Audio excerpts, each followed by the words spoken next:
Hello, welcome to Record Players Podcast. On this episode of Review Crew, we're going to be looking at King Gizzard and the Lizard Wizard's new album, KG.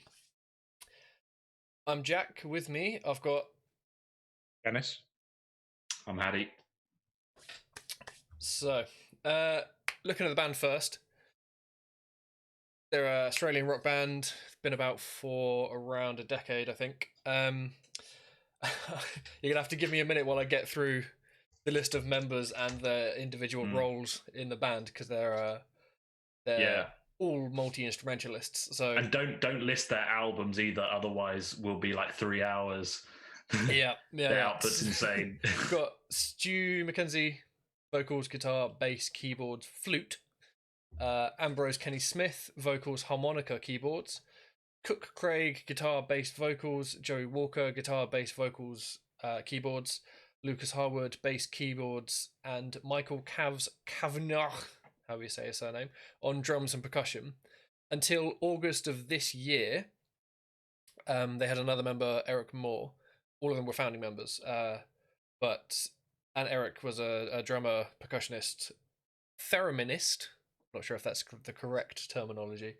Keyboardist and vocalist, but he took a step back in August this year to focus on managing the band instead. Yeah, I think he owns the label that they're on as well. Or something like that. Flightless. Yeah, Flightless. Yeah. Which is pretty cool. Yeah. So he, like Hattie said earlier, they have 16 studio albums. And an extensive array of live albums and all that good stuff as well. They've experimented with microtonality, which is we have all the normal tones, so all the spaces in between. Get those ukulele bends in, which is interesting. Not something typically Western musicians get into that much, which is something I'm going to circle back around to later while listening to this album. They've also experimented with genre fusion massively, everything from jazz to like thrash metal sort of stuff, from what I could tell looking at their previous works. And have attempted to apparently end their careers early in 2017 by releasing 5 studio albums in a year. Man, that's insane. Which is absolutely mental. And I have no idea why you would ever want to do that. Here's the thing, though. I'm pretty sure I've listened to 3, like not a lot, but I listened to 3 albums for that year, 2017, and they were quality, man. Like, even though the output is high, they're pretty consistent in my opinion. Yeah, well, they had it's an insane amount. They had collaborators for at least one of them. Maybe a second, yeah. So, right, I worked with an orchestra or something like that, or. Well, the Sketches of Brunswick East was a collaboration with Mild High Club, but apparently looks like the rest of them were just all them. Yeah, which is pretty mad. Makes you feel lazy, right, guys? Well, yeah. So throughout 2020. They've released several live albums, a concert film, a double compilation of demos, their 16th studio album, and one of their members has stepped back to manage a record label. But we started a podcast. Yeah. So I need to rethink my life choice. So, let me just close all of these Prince guitar tabs. Out of curiosity, what's your guys' like familiarity with the music from these guys? I heard of them peripherally. Okay. I'd always been meaning to check them out. I actually, for some reason, thought that they were a band from like the 60s or something. Like they were like a really old band. Because they kind of sound like it at times. That psychedelic rock sound. But it's because they have so many albums. You know, it's so common for prog rock bands to have like a bunch of different like a huge discography. So I thought, oh yeah, this is another thing like Yes or Genesis that at some point I need to dive into. It's it's like what we were talking about the last week. It's that option paralysis where you got too much choice. It's like the barrier for entry is quite high when the discography's big. Well, that's what I thought originally when I first listened to them. Yeah, yeah. I had a similar sort of thing where like they're a band that always seem to come. They seem like one of those bands that that other bands love to name check. To be like, oh, you're like a band's you know band, a band's or a band, or band's- yeah, guitarist Yeah. sort of thing. Yeah. But I've never looked into it, so I was actually really grateful that we started doing this because it gave me a reason to listen to something and a focus to that deep dive like you're talking about to start. Yeah. Well, I would definitely say then, based on what you guys have said, that I'm probably like most familiar. Then I've listened to kind of multiple albums. Definitely haven't gone through the entire discography. Again due to the lack of time. Yeah, I really like them. And it was interesting because this album is like I said, obviously microtonal focus, and it's a sequel to another album that was the first one they experimented with, Flying Microtonal Banana. Which was a standout for me. So it was cool to see that they were going back to that kind of sound and experimenting with that. Okay, I think that's a good pivot point. My general vibes of this as a unique, well, not unique, but reviewing this in like standalone, rather than with any other prior knowledge, I've kind of picked out basically the same things we've just gone over there. The Led Zeppelin vibes are fucking strong with this one. They're like that. So many bands, to be fair. Yeah. The main thing that tipped me as I was going through, I didn't want to end up with a list of all the bands that I thought they could sound like. But the one this really stuck with me because that the processing of the vocals and seeing that they have so many vocalists was kind of another tip off when I had a look through the band and what they do. That's what's interesting about this, because normally the lead singer Stu is the lead. This is the first album I've experienced where there's a wide array of vocalists. Okay. Yeah. Yeah, I don't think they normally do this. I would say there's the like because this is such an interesting album to review after that Gorillaz one, because this has huge gaps between the kind of little islands that the songs are sat in tonally and like if not effect wise, but like just structurally, and how they're like built up as pieces of work. But it's almost the effects that they're using that make it a cohesive album. The fact they've put in the work to make it have run on tracks from one another. It sounds really cohesive, and like it's a lot of the tracks like completely switch up the sound, which lead into the next track, right? Yeah. You could tell these guys have played together a lot, and it shows. It's really, really nothing but a positive that comes out on this. Should we do another album? But we released one yesterday. Okay, fine. Let's get it out before the end of the week. My other major pulling point from it, there's a couple of other things I might go into later on when we talk about some specifics, but it's got a real Jim Morrison Lost in the Desert High on Peyote vibe. I don't, with a name like King Gizzard and the Lizard Wizard, I could expect that to be an ongoing psychedelic rock kind of vibe thing. Yeah, is that the case? I thought here with the acoustic guitars and the sort of folky country influence, though, it's definitely got that. You mean compared to other albums? Is that what you're asking? Like, does that kind of vibe? Yeah, is that something? Is that a feature of the band? Yeah, I would probably say that the kind of psychedelic approach is the primary like musical driver if we're talking genres, but then they will then deviate into different directions. Like, say, obviously on this album they were like, more kind of stripped down folksy songs, and I know that there's an album they did that was kind of straight, like kind of like acoustic focused. And then obviously their last album, it was basically like a thrash metal album. So but all of them are encompassed by the kind of psychedelic kind of throwback to the 60s 70s with the production. It's that kind of core sound, but they're dipping their toes into different genres. I'm definitely going to. Sorry, I'm definitely going to infest the Rat's Nest next, which is the thrash metal. Yeah. I listened to it. It was pretty decent, but I think they are influenced by Jim Morrison and the Doors a bit, because I think their original name, they wanted to be called the Lizard King, which is Jim Morrison's nickname, right? Yeah. But then somebody else wanted a different name, so they compromised with King Gizzard and Lizard Wizard. Very much sounds like our decision-making process in making this podcast.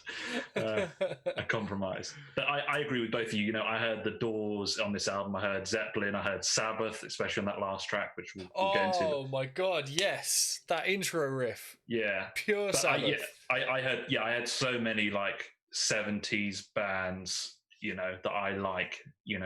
Anytime you play a tritone, though, somebody's just going to say, that's Sabbath. Yeah. But this specifically, though, this is like, I think it's War Pigs that it reminded me of. That's what I've written down, but I can't remember it off the top of my head. But it's like a riff in War Pigs. Yeah, I was thinking the self-titled track. Yeah, with the ding ding ding, Black Sabbath by Black Sabbath on the album Black Sabbath. But yeah, generally Sabbath's earliest output. That's what I got hugely from that last track. Well, to be fair, that is KGLW by KGLW on the album KG. So maybe it's maybe it's an homage. Man. Maybe they know. Yeah, maybe they know. No, you're right. That probably is the reason. There you go. We've solved it. Completed it, mate. Took us 12 minutes this week and we're done. Knocked out the park. Okay, so yeah, like we were saying, there's lots of crossover with the kind of southern rock country vibes on this album. There's also a lot of pentatonic based, more Asian modal influenced sounds on this album. And I mean, Hattie, we're having a bit of a chat where harmonic minors came up before we started recording. Huge elements of this album. That's partly what pulled me towards the Led Zeppelin. Is that the kind of fuzzy vocals and then the pentatonic harmonic minor driven riffs is pure Zeppelin greatness. They also have massive sounds, which is one of my favorite things that I've discovered on this album. You'll probably hear quite a lot during this podcast, but I fucking loved it. Although this was a sick album. Yeah, and one of the main reasons is I kept picturing how it would sound to listen to it live at a gig. And the sound of this album is bigger than any album we've reviewed without looking at a discography so far, for me. Yeah. It's cool because I agree with you, it has a very live sound, but also somehow you can tell that there's so much intricacies that go into like the details in terms of like the panning and stereo effects and that. So it's like that blend of being, they know what they're doing with the production, it's meticulous, but it's like you're watching it live at the same time, or listening to it live rather. Yeah, so I agree. And when I first listened, before I had a look in, I thought there's no way, because I didn't even know how many members they had, let alone what they played. So I was thinking there's no way they could recreate this in a live setting. Looking back after having listened to it once and then looking it up and listening again, it's even more impressive that there's an actual set number of band members that do all of this and do it all live and have come back album after album. Instruments. Yeah. It's insane. Yeah, man. I'm the same as you. Just with my general thoughts, I really enjoyed it.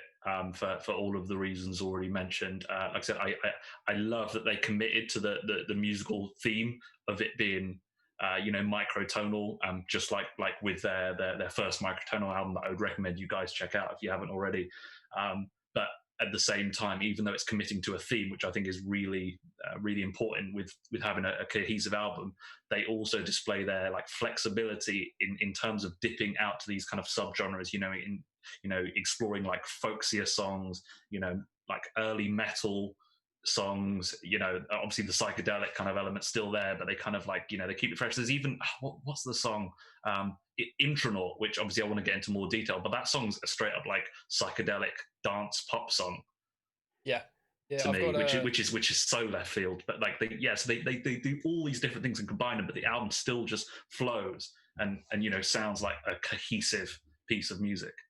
I've got 23rd Century Disco as my note for Intrasport. What about you, Dennis? What were your kind of positives from this? I really liked Michael Kavanagh's drums in this because they were very jazzy. I thought they were really, really jazzy. I think he, in general, he is sort of a very jazzy drummer. I think he's sort of influenced by guys like Buddy Rich, etc. Like, for instance, if you listen to the song Melting off of Flying Microtonal Banana, just starts off like, super jazzy drums. It's kind of like showcasing his drum style. Now, that album, Eric Moore was playing as well. So I'm not sure if Eric Moore or Michael Kavanagh did that because they were doing the two drummers on stage thing. But I did love the jazzy drums on this album. And the microtonal guitar sound is, to be honest, I picked out my favorite songs from this album to be the ones where they pushed that the most, as in they weren't just they actually like showcased it, and the songs ended up sounding very different to any songs on, so as if like the song couldn't fit on any one of their other albums. So it's interesting. It's interesting to see a band that's this experimental and stretches, comes out of their comfort zone so much. But yeah, absolutely loved it. And as I was listening to it, I was just like, man, where have King Gizzard been in my life? I saw when I started going through their discography just at random, even from. Yeah, not so much at random, but from picking things out. So, for instance, went to Flying Microtonal Banana because it's the sister companion album to this. Yeah, it's one of their best, I think. Yeah, and I listened to the previous album just because I wanted to see like what do they do when they're not trying to when they're just being a normal band. As in, not doing this, not the microtonal theme, or not doing some kind of space opera about a robot or whatever.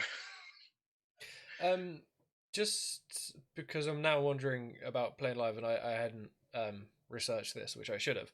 Do you know how they handle the microtonal elements when they're playing live? Do they have set up guitars that are split frets, or? Yeah, I haven't actually seen like sets of it, but so I have seen like live videos of them playing songs from the first album. They have like microtonal guitar, like a specific microtonal guitars that they will use, so they'll switch them out. Like such a ball ache to use. Yeah, yeah, but no, it's really good, and it's cool. Alongside the guitars, I love the fact there's such a wide element, such a wide instrumental palette aside from what you get with the normal like band setup. So I can recall hearing like synths, sitars, harmonicas, flutes, organs, and these elements they might only come up for one or two tracks, but it's always like a pleasure when you get that new instrument that's introduced. Having you got to take Wikipedia with a pinch of salt, but having a named harmonica player in your band in 2020 is like I can't tell if it's just I can't tell if it's the ultimate playing move or if it's just like it's gone too far. But I tell you what, I can't remember the specific track it was in, but the one track where the harmonica is really prominent. When it came in, I was like, I've never been happier to hear a harmonica, aside from maybe like a Led Zeppelin song, like when the Levy breaks or something. But I was like, yes, this is what I want. Going back to something that I mentioned a bit earlier, though, I want to get your guys' opinions on. For me, it was a huge positive. You know how I love to reorder albums and find that flow from track to track, get from A to Z with a story. I'm not gonna touch this album's ordering. Oh, you think it flowed perfectly? Not in the this is an archetype every band should use, but just the way that they're thinking about the tracks and the composition of the album as a whole. They're clearly debating it on a deep level, or have such a fundamental understanding of that flow naturally that it's But in particular, you get that. Sorry, I was going to say you get that from with the tracks seeing into each other.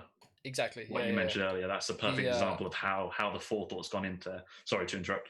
No worries. The jazz switch up at the end of Some of Us into Ontology, beginning of it, absolutely perfect example of that. The only thing that I would change is I'd make it longer. That's one of the best transitions. Yeah, I'm with you. That's one of my favorite ending tracks. Or ending bits.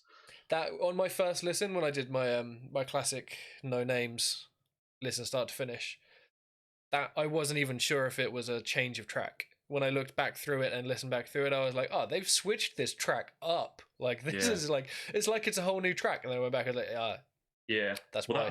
I had the same thing because my first listen, I tried to do the same thing. My first listen, I'm not looking. I'm just got headphones on. And I'm just focusing without track names or whatever. And it was the same thing. I was kind of like, how did they do this? How dare they make this transition? But then when you hear it go into the next track, you're like, oh, it all makes sense now. Yeah. There's so much of it. I just found. It feels strange to say, but it's because it's such a fundamental rock based sound, but it's such a groundbreaking take on that sound. It was really, really enjoyable. Any final positives from you guys before we move on to things that maybe weren't as our cup of tea? Yeah, I mean, I think we've pretty much covered anything. Like I said, I love the themes, but I love the kind of diversity. Tracks dipping in and out of kind of different genres.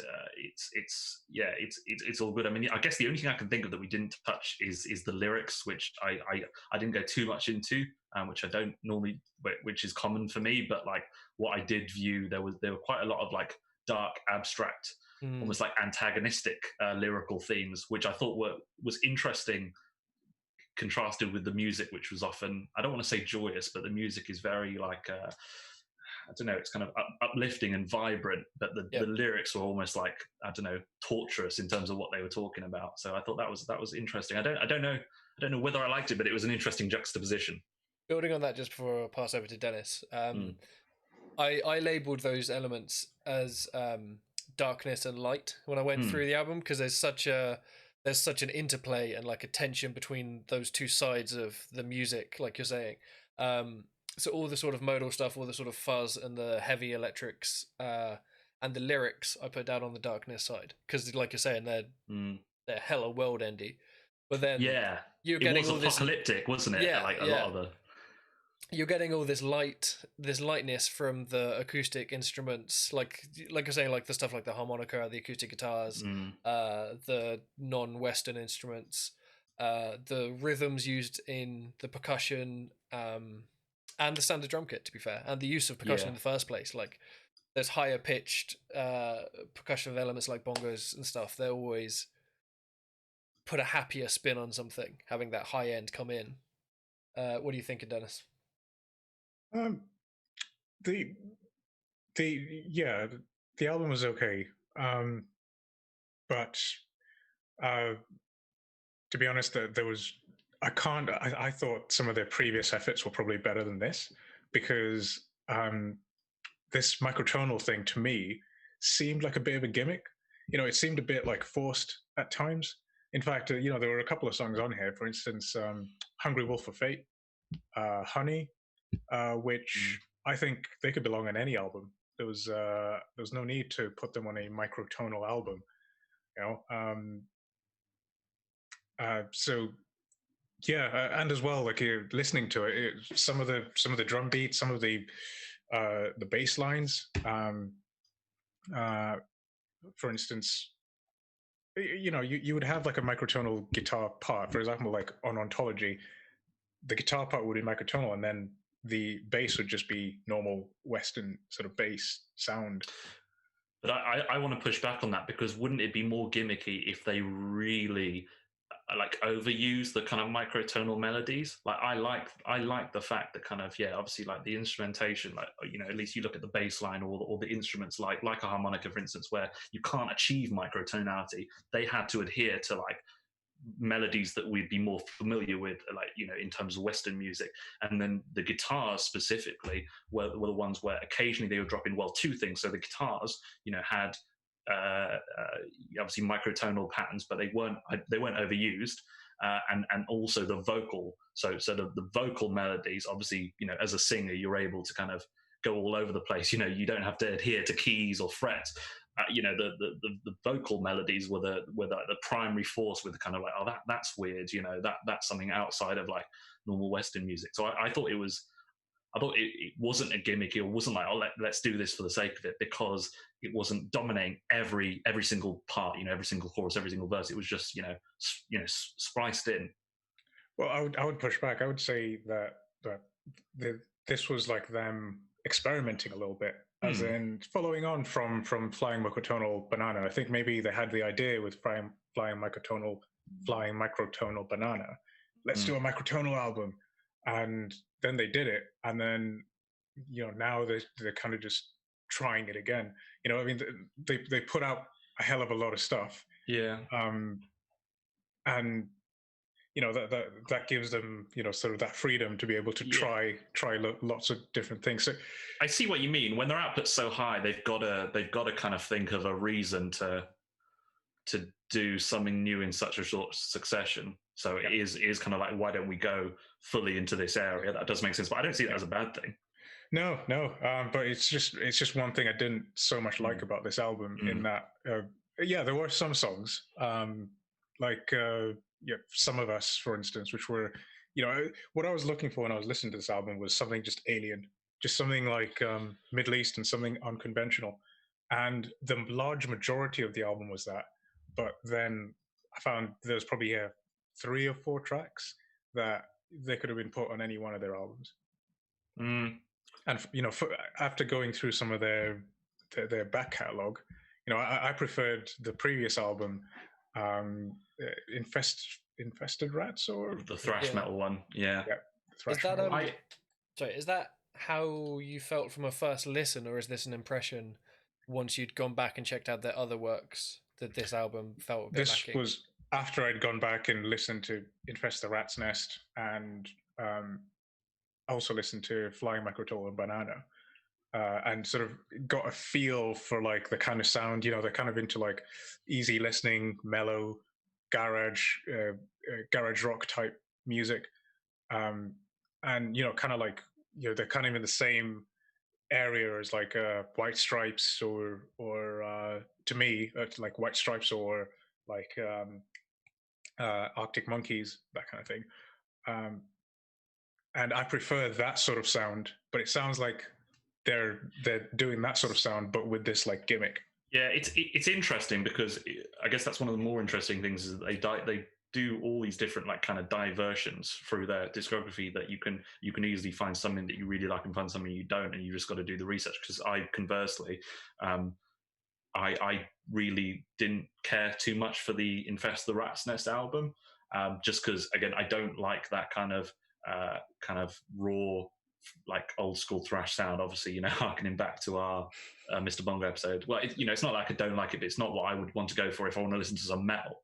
But they're kind of like fuzzy, almost like lo-fi distorted sound, I think works so well when they go, into the psychedelic, you know, when they're harkening back to like, you know, the sound of like 70s rock bands as opposed to, you know, 80s Bay Area metal. Like the production at least sounds so much better when they're doing that.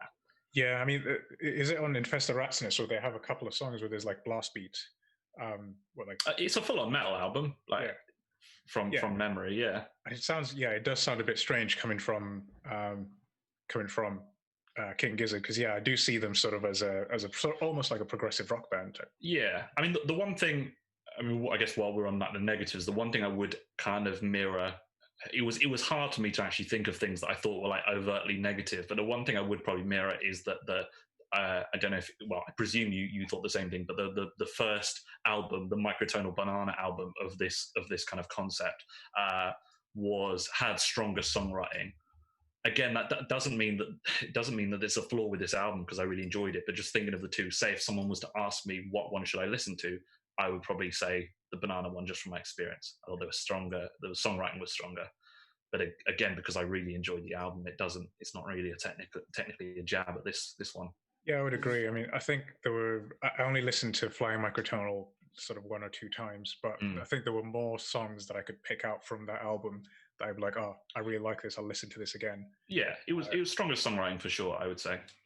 The to bring in both of those points together with my only written negative about the album, there's some other stuff I could probably pull out if I was forced to, but like the only thing that kind of stuck out to me is that the honey, like you said, Dennis, sound wise and like instrumental choice wise, it's still a rich track like the rest of the album is. But in terms of the material that they put out once they've made those choices, it falls a little flat compared to even other tracks on this album. And it sounds like probably even more so to other tracks in their discography. So did you get that vibe from that track because it was, say, one of the more like stripped down, you know, almost like kind of like folksy tracks? Is that where you... Well, no, because like I was saying last week, like I'm kind of into that. And Straws in the Wind, I thought was another one of those. I love that track. And I thought it was really good. I just don't think... I think probably one of the key moments that set me into this mentality with Honey specifically is... I can't remember. It was almost halfway through or slightly a bit after that. It kicks back to the original riff after deviating a little bit. And it kicks back with minimal difference. But when you're 9 tracks into this album, you're ready to hear anything at that point.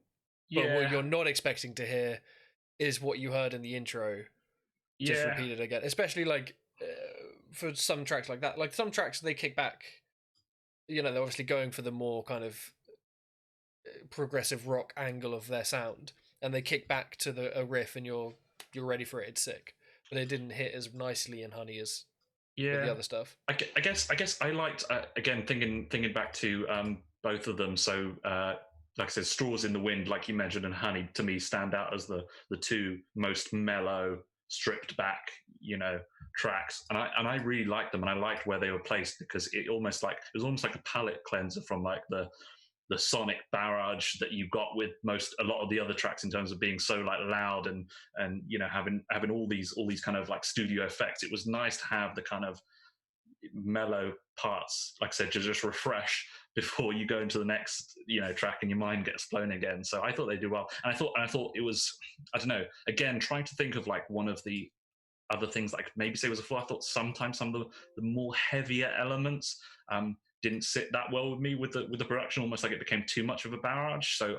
I got that on Automation. Even though I liked that track, I didn't dislike it, but I don't know, it just felt like it was a bit too much at points. And Some of Us, that was probably one of the weaker ones. I just thought the kind of, I don't know, there was just almost too much going on, compared when you look at a track like what's it called, Straws in the Wind. That was just such a nice, pleasant track that had so much space comparatively.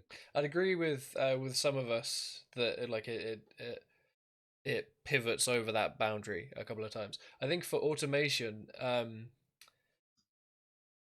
I didn't have that effect as much, and I think part of it is because of the like the just really end of the world kind of lyrical content. I thought it paired so nicely with it, and the fact that it's like it's talking about this like in particular in like cyber surgeon, JavaScript person, digital cleanse, tell all your friends with the neural networks at work, all that stuff like about pivoting from organic to digital, and then the song takes that very organic intro track and pivots into this kind of digital fuzzy horrible mess. I really like it. Like conceptually, I loved that. No, that when you put it like that, it makes sense. Obviously, it's a deliberate decision, right? To almost like kind of give you that barrage. So yeah, no, it does make sense. I mean, the feeling I got from Automation was like that I was like at some like occult ceremony in the woods, and it was like a chant as like the world was coming to an end. So it was a cool vibe that it gave to me. They did a lot of there's a lot of homophonic movement on this album, where the vocals are paired with either another instrument or paired with multiple layers of the vocals, and they're moving. Oh, the melodies were the same. Yeah, like they're mirroring each other. Yeah. They're going and what I found interesting was how that gave different impressions to me on different tracks. Like with this track, I got a real impression of the kind of obviously the word automation led me here as well, but of a kind of production line. And the fact that it's like automation, automation. The fact that it was such a heavy, repetitive thing just gave me that machinery clunking over, changing humans into robots.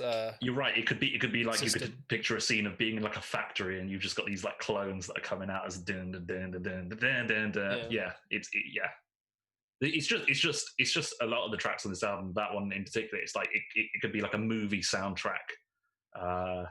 Song, you know what I mean? It could fit in those contexts. There's also something I want to throw to both of you individually. So I think I'll go to Dennis first. The content on the album compared to Mr. Bungle, specifically lead work, so like the purely melodic content rather than like riffage necessarily, for me is it almost hit points that were as heavy while still maintaining just a much more melodic and rhythmically interesting element, particularly the solos. If you think back to the solos on Mr. Bungle, technically incredibly impressive, but at the same time a bit of just like noise. On here, solos at the end of Fate, Wolf of Fate, I think it is, very, very Zeppelin reminiscent again, to come back to it, but all the bands that Zeppelin have had a big influence on, similar sounds sort of stuff. How would you would you agree with that as a kind of summary comparison between the two? Which sound did you end up preferring? Because I know we were both a bit like kind of on the same level with Mr. Bungle originally. So I was interested to see how we came into this. Comparing it to the Raging Wrath of the Easter Bunny, as opposed to Mr. Bungle's discography as a whole. Yeah, just with that one. Because there was, if you compare it to the other ones, I think there's a lot more similarities to be found. Yeah, well, I would say that the major difference really is that, if you were to, like Mr. Bungle, I think they can better like fit a style. Like they can choose a style and then play within that style. I don't think King Gizzard can do that in the sense that Mr. Bungle. I don't think it's fair to do this comparison though, because they're not trying to do the same things. Yeah, exactly. Yeah, exactly. See, if King Gizzard did try to do like a thrash album, or try to do, I don't know, like a show tunes album, they would sound like King Gizzard doing a thrash album. Yeah, exactly. They would still have the core musical identity that they make. Well, Bungle, they could just do whatever, and you barely would know it's them. Yeah. So that's what makes the comparison hard. Yeah. In that, like the Bungle guitarist, I think, can convince you that he is like a 1980. Well, he was a 1980s thrash metal guitarist, but he could, even if he wasn't, he could do that style and copy that style.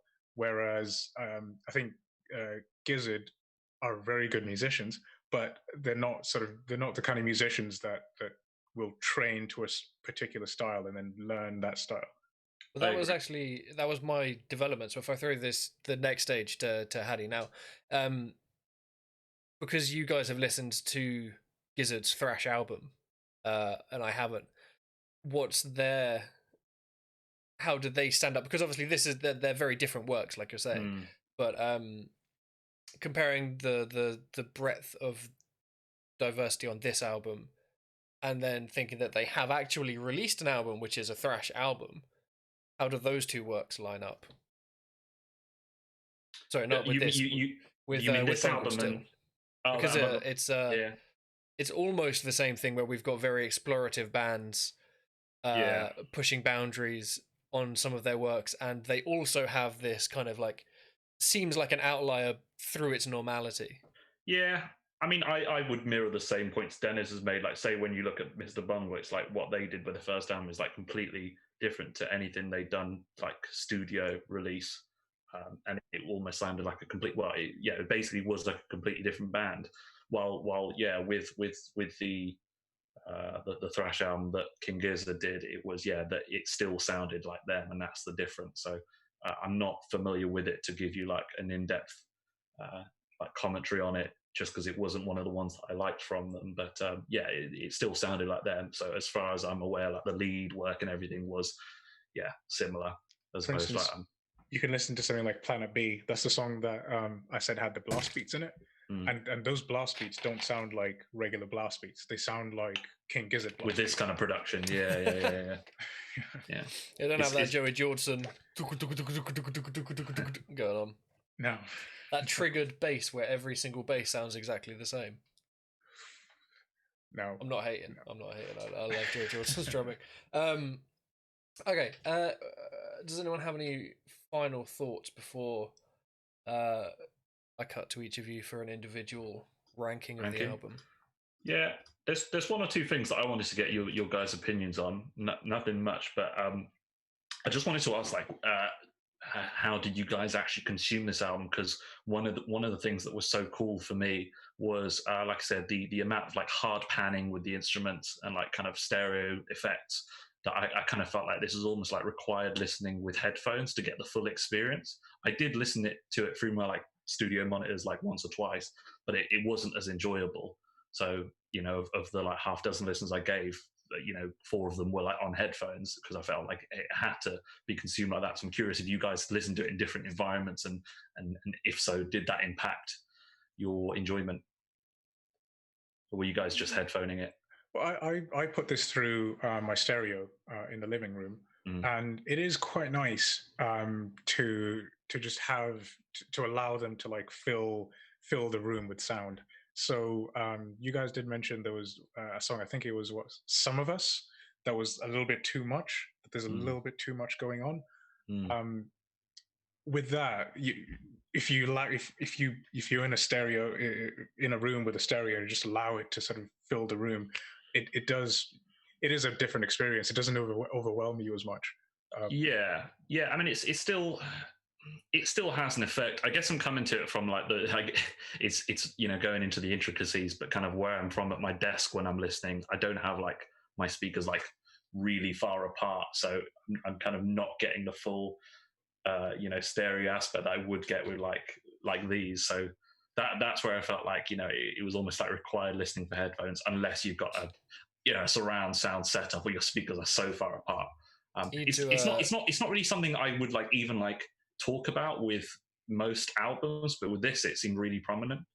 You need to treat the wall behind you as well, because you'll get the bounce back crossing over, so you'll lose part of that in what comes back to you from behind as well. That's a good point. I should probably invest in some of them bass traps. I have an entire box in my shower over there that we haven't been able to use the shower because I've got giant boxes of sound acoustic treatment stuff in there. So I can give you priorities. Yeah. We have 2 showers, by the way. I'm not just I haven't showered in months. There was one more thing I was gonna ask about as well, and I guess I'll get into it when I go into my 3 tracks. But what did you guys think about Intrasport? Because that track was the outlier in terms of how it sounded for me. The one that I said that was very like almost like a dance pop song, but like put through a fucking microtonal psychedelic blender. It is. I was there for it, but I think it was.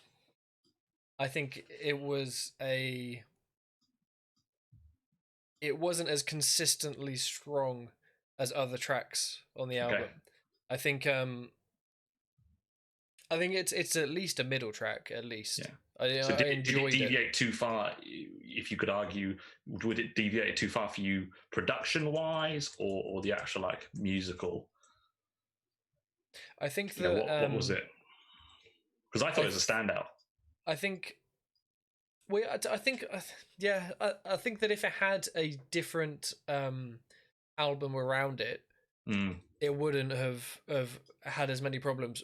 But because for me, there are so many different ideas going through each different track on this album. But because it was almost a victim of its own success, because it is a set style and it is like, this is our out there futuristic disco track, everything had to go through that filter. So I feel like maybe some of the steps they went through with other songs weren't as applicable to this track. But I didn't think it was bad at all.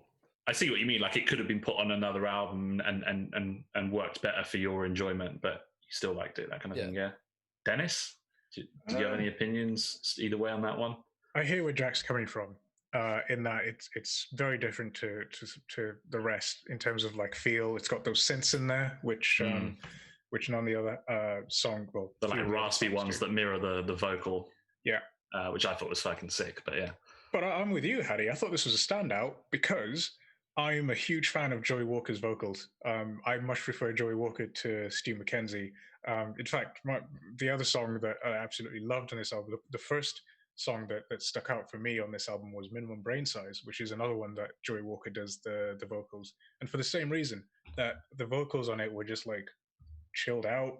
Right, he's got like a mellow kind of higher pitch, right? I completely agree with you. His vocals are the best.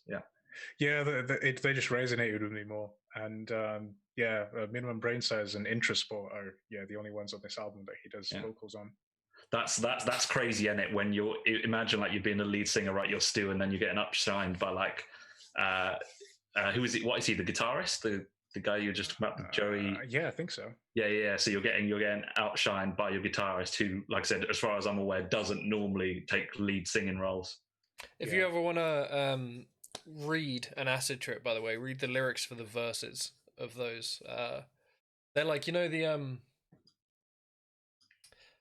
organized in the verse, like the first section that's not like the repeated chorus section.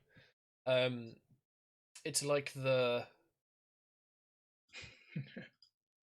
I don't know. It's like if System did a reword of the old woman that lived in a shoe and like everything eats each other.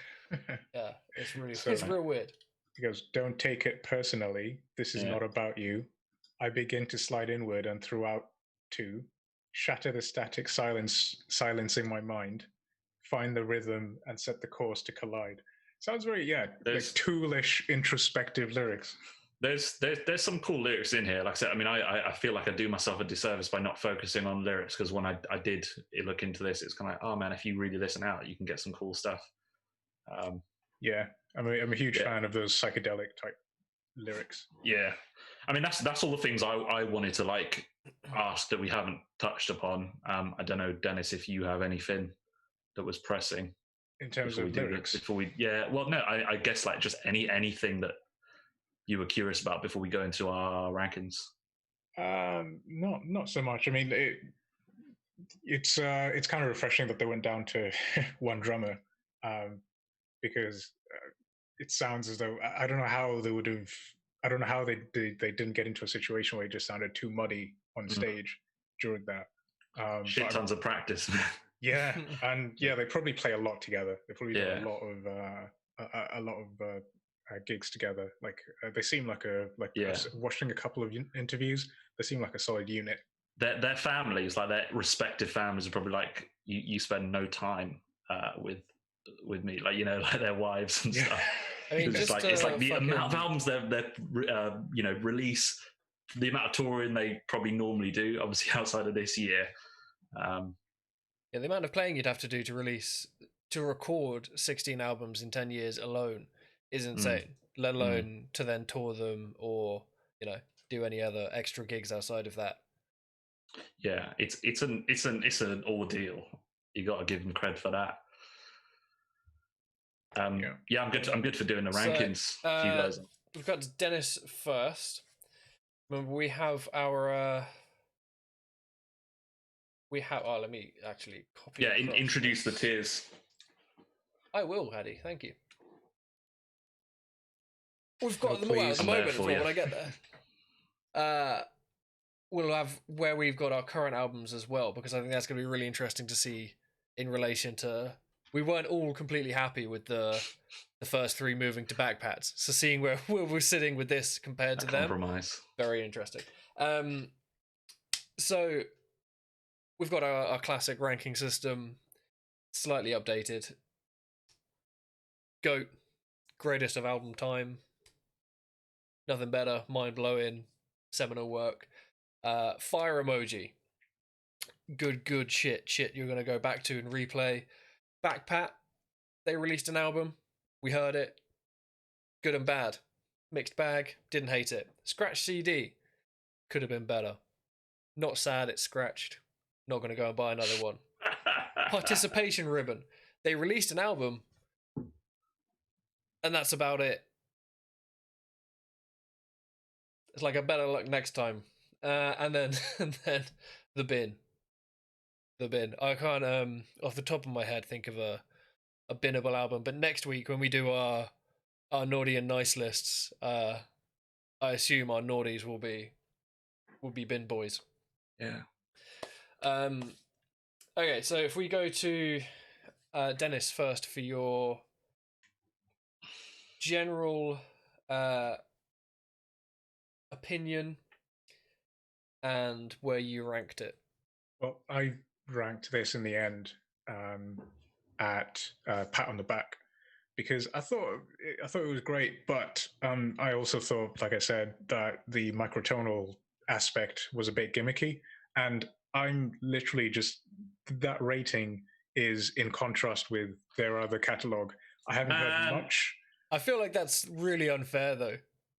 Like, yeah, this review, has probably been the most consistent in terms of us all having like good opinions that I can respect. And Dennis, you had to ruin it with this absolute hot take. Both. I've never been more in tune with both of you in terms of music discussion until now. I'm sorry, mate, but if we're, I don't think we can look at it that way though, because if we look at it like that, then surely Mr. Bungle needs to drop down, because compare that to their other albums and it's bland. Yeah. I see what you mean, in that their other albums were a lot more interesting. Yeah, potentially, but going back on topic... If you genuinely think it fits there, fine, I'm not mad at that. But to call it gimmicky, it's the specific like phrase that you've used that I find is like distasteful. Well, I couldn't put it on fire, I don't think, because it's not an album that grabbed me. It's not an album that blew me away in any sort of way. And yeah, it's just a thought that I had that some of their other albums, I thought for even their last album was I think a better effort, really, in terms of I enjoyed more songs coming out of it. Cool. Addy, general thoughts, rating. Yeah, well, I mean, it should be obvious now that I really liked it. I thought, like I said, I'd just prepping for this review, I struggled to kind of think of things that I didn't like. That kind of I loved the microtonal aspect. I loved that there was kind of still musical variation. I loved the kind of wide range of instruments they used. Time signatures, everything. It was just really well made, thoughtful album. You can tell they put a lot of time into, but it still sounds natural. It's not like a To me, it's not like a technical showcase. It still has that kind of raw aspect. They just did a lot of things right. So it's not going to be like one of my favorites ever, which is why I'm clearly not going to put it at the top. But it's a fire. It's got to be a fire album. Like for me, I'm definitely going to like re-listen to this. Which I can't necessarily say for the albums that we've done before. Cool. For me, this I've got almost a new test because at the moment, up until this week, I've not had the time to sit down with the albums that we're listening to and just listen through it in one complete going with like no other audio stuff going on. Basically, the only time I've had to relax and I could listen to it, I've been playing games because it's like the one night a week that I'm going to go and play games. So I had this on in the background for about between 3 and 4 hours while I played games. And I knew, like I'd listened to it once prior to that, and then I knew that I was fucking banging this album because I was coming back around to riffs for like the 4th time, and I wasn't mad. Not getting bored. Yeah, just in on repeat. I was the same as Hadi. I kind of struggled to find negatives because I'm not a hater like Dennis. And no, I also like I'm very interested to go and look at the rest of their discography. So I'll be interested to see if I become a hater like Dennis. And flick back. But for me, this is a fire emoji album as well. I think the fires win it. You've been outvoted. You are off the island. As our first fire album, which I thought about this in relation to the ones that we've got on there already, and I'm not mad that this is the first fire rated album. It's better than all the others. If we had, I think Deftones was the one that was up for debate before to be a fire instead of a backpat. If we had Deftones up there, I would be saying like Deftones is closer to Mr. Bungle and Gorillaz in quality than to this. So I'm glad that it's worked itself out over time, I think. Yeah. For me, looking at the list, the only thing I would move down would be Mr. Bungle. I'd move that down a tier, but I think everything else is in a good place where I'm happy now. Isn't that asterisk? I can't remember where it's there. Isn't that asterisk there because we're not talking about it in relation to their other albums? I'm pretty sure that's specifically what that's there for. I don't know if we've discussed that. We did because it was something Dennis said, and I put an asterisk on it. Yeah, it's a good thrash album, but it's not a good Mr. Bungle album. Yeah, something like that. Which is exactly what Dennis had just talked down this album from KZ for. This is exactly. This is if you're attaching this like footprint or like small print to kind of say it gets here because of this. If you have to make those reasons to justify it, I don't feel like it's deserved. It should be on the album just on its own. Like what's your enjoyment? But I don't know. But then again, I suppose you're saying you think it's at that tier for a thrash album, then fine. But if I think with Bungle, it was justified because it's so left field, and it's a re-release essentially. Yeah, I know. I'd be madder if you'd both gone backpat and I would gone fire. I'd be madder. And I'd fight for it, but seeing as Dennis went backpat and we went fire and we won, I'm not even mad. I like democracy. Yeah, I just saw the asterisk and it reminded me. It's fine. It's fine. It could be worse. I tried. It represents things pretty well, I think, at this point. Okay. Top 3 tracks that you're going to recommend. Let's go Hadi first. Yep. Let me just double check. So top 3 tracks for me, I am going to say Minimum Brain Size, which we didn't actually talk about much. I know, Dennis, you mentioned it as one of your favorites, but I also agree. I presume you mentioned it as one of your favorites, but yeah, I thought it was really cool. There were lots of like cool time signature changes in this song. I was like keeping track and I heard like 7/4, 6/8, 4/4. That 7/4 groove got me. Yeah, that was good. But it was like almost like from kind of every kind of 4 bars or something it would switch, but it all just sounded really natural. And yeah, this was one of the ones with the guitarist on vocals, right, Dennis? we were also talking about that, Yeah, which Joey was Walker. cool. Yes, so his vocal style, the kind of mellow, high pitched, almost like falsetto vocal in places, was like sick. It was really good. Second favorite was Intrasport. So I know you guys had maybe different feelings, but I really liked that they kind of experimented and chucked something out there that was like left field, but it still worked. Especially that bit that I mentioned with like the raspy low synth mirroring the vocal. That was a highlight on it. And the last track, my favorite was Odd Life. Again, we didn't really touch on it, but I thought this was one of the more epic tracks. Maybe not as epic as the last track.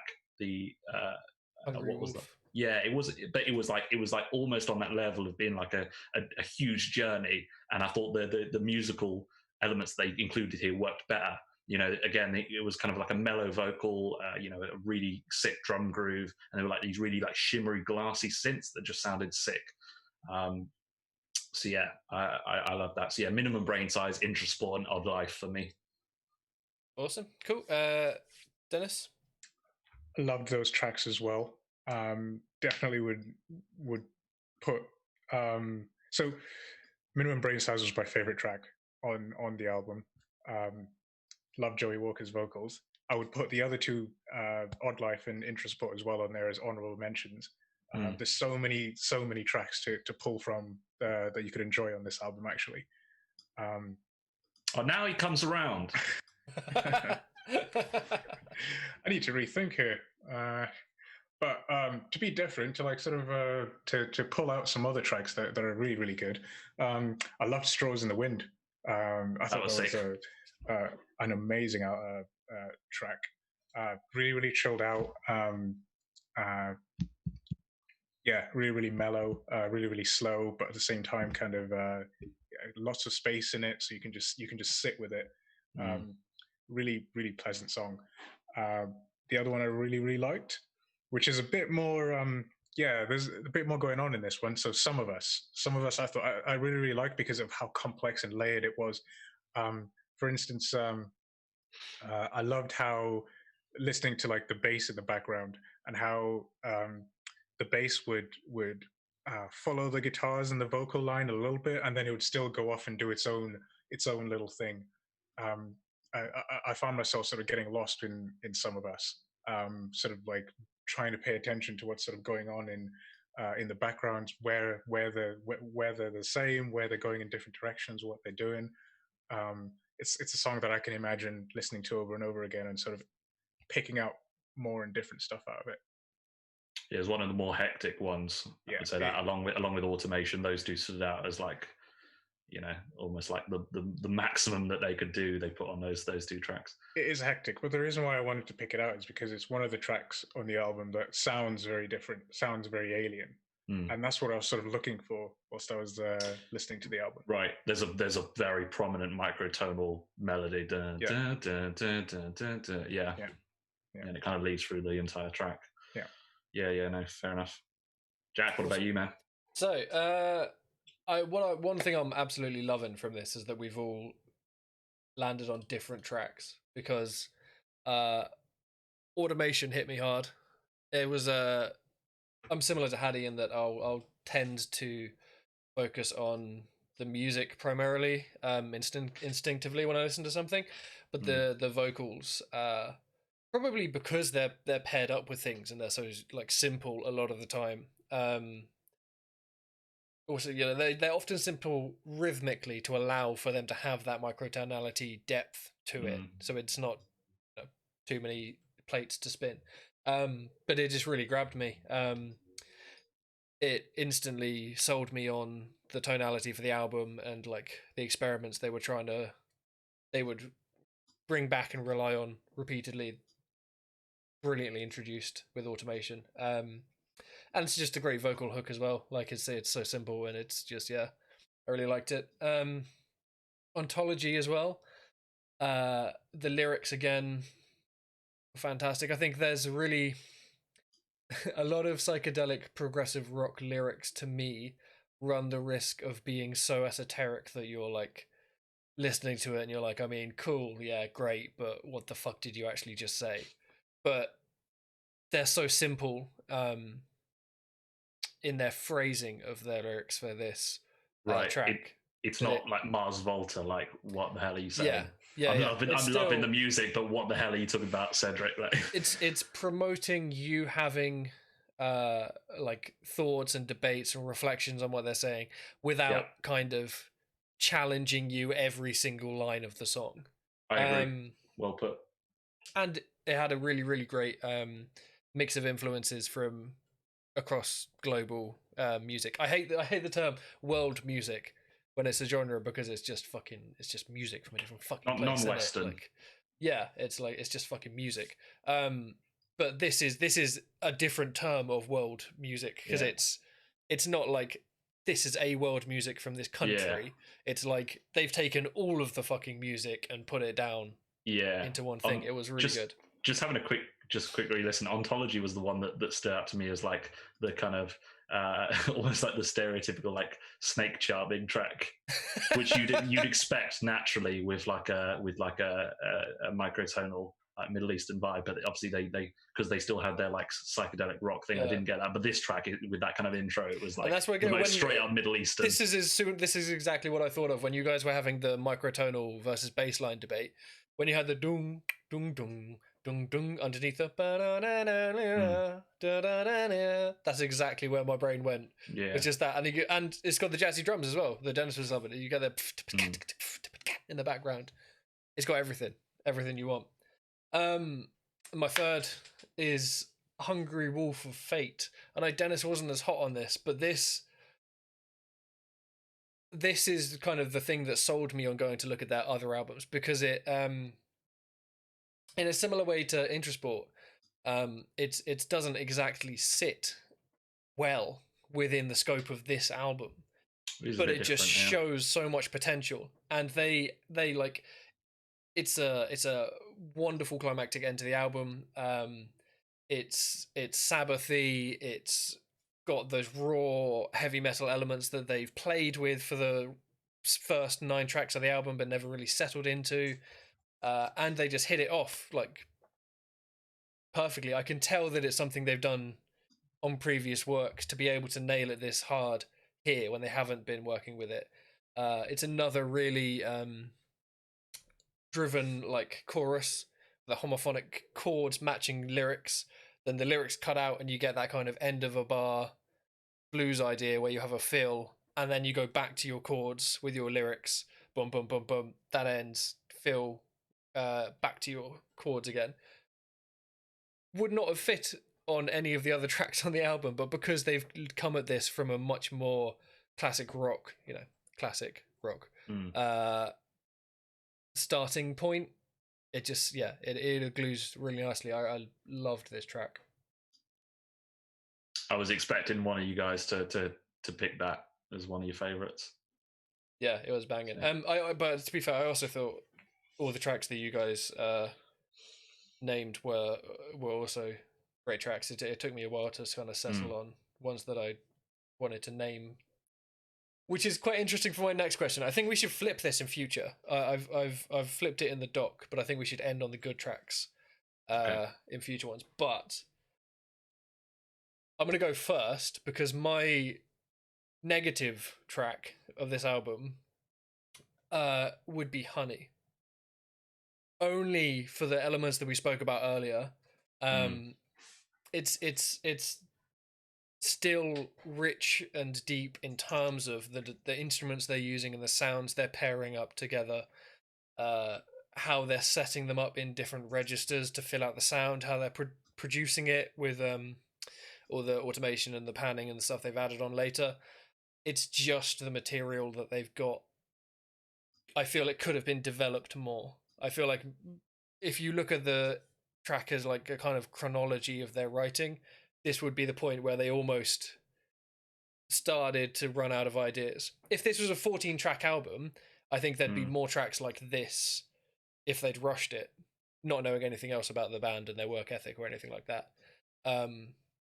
So I'm really glad that it's a 10-track album. That being said, I don't hate it. I just think it's weak compared to the other very strong tracks that it's got. I get you. That would be my only negative track as well. So that's me done. Dennis. Well, Yeah, I would agree with you. Honey, I didn't really like because I thought it could be on any album, and the songs that I didn't like were just the songs that the tracks that I thought could have fit on any one of their albums. So it was this and Hungry Wolf for Fate. Hungry Wolf for Fate sort of struck me as a like a Black Sabbath ripoff. But then again, you can't do that tritone without people comparing you to Black Sabbath. Um, I'm also surprised the guy that did used to play bass didn't like Honey. That was such a bass focused track. True, but I didn't come to this album looking for good bass tracks. I came to this album looking for an experimental microtonal sound, and I wanted to see what they could do with it. Sounds like the problem's with you. Not with I want to know what you had for lunch, Dennis, and whether it was spicy, because you've come with some fucking hot takes in this podcast. He was doing so well. It was spicy. It had jalapenos in it, so yeah, I was probably that's where I come from. You delayed us to bring the spice. Yeah. Appreciate it. But yeah, it was just the tracks that I thought could have didn't do something new. Yeah, which was Honey and Hungry Wolf for Fate. Cool. Hadi. Yeah, man, I'm same as you. I found it really hard to find a bad track, which obviously kind of gives another reason for why I ranked the album so high. Like I said, the only two that maybe stood out that had more negative elements than others was, I mean, you've almost like argued Automation in more favor than I thought beforehand, because like I said, I did have a little bit of a problem with the kind of busyness of the sound on that track, but like once you've kind of put it in perspective what they were trying to do, I've actually warmed to it. So I wrote that down as a negative, but it's probably not, so I actually rescind that. The only track that I couldn't get convinced on is probably Some of Us. I know, Dennis, you said that's one of your favorites, right? But I found that was one of the more unmemorable tracks and more like straightforward tracks. Again, it was busier than some of the others, and I kind of felt like almost like the instruments were fighting each other in places. So yeah, that was probably the only one I didn't care for too much. Cool. Well, definitely in the top 5 albums that we've reviewed. Yeah. No. And in all seriousness, I think this is a worthy number one of what we've done so far. No, I agree. I mean, I know it. I didn't put it as fire, but I'm happy for it to be fire because looking back at it again, I loved all the tracks that you guys liked, and we all like different tracks. So that's a good 2/3 of the album that is pretty fire. The other positive I was going to say is that whatever our opinions are on this specific album, or your opinions rather, as like people that aren't that familiar as I am, is that you're both now wanting to explore our discography / already have started to, right? So. Yeah, absolutely. Definitely. Love their sound. Love what they're trying to do. Love the whole garage rock, sort of lo-fi sort of sound. It's great. Yeah, Hadi, this is another band that I know you listen to that are just punk as fuck. Like I don't care they're on microtonal stuff. I don't care they're out here with all these effects and this production. Yeah, this is a goddamn punk band. Mm. You need to get your brain straight. Yeah, I mean, like their kind of sound isn't necessarily one that I would like go to and seek out in terms of other bands. I just found they're like almost like an anomaly in terms of like modern bands that are doing like a psychedelic, rougher sound and doing it really well. Like they're a standout in their kind of class, I think. Maybe the only other one I could say that I enjoy that kind of have a similar sound is maybe Tame Impala. Yeah. And that's it. Okay. Awesome. Thanks everyone that joined us. We will be back next week with a naughty and nice a review for Christmas with positive tracks, positive albums from the year. What a great year it's been. What a memorable one. Albums that we don't recommend, as well as a gift to each of the 2 other members of the podcast from this year, a recommendation specifically chosen for them. and also some tracks that stood out but weren't necessarily on fantastic albums, I think, is another area that we're going to have a look at. In the midweek, look forward to a topic discussion about what's come out recently of the stream revenue from Spotify and Apple Music and things like that, and how they relate to money that's being lost at the moment, obviously from having no live shows because of COVID, and what the artists are doing to kind of try and rectify this, and the current inquiry that's going on by some members of Parliament. Awesome. Thanks for joining us. We'll see you next time on The Record Players. Peace. See ya. Later.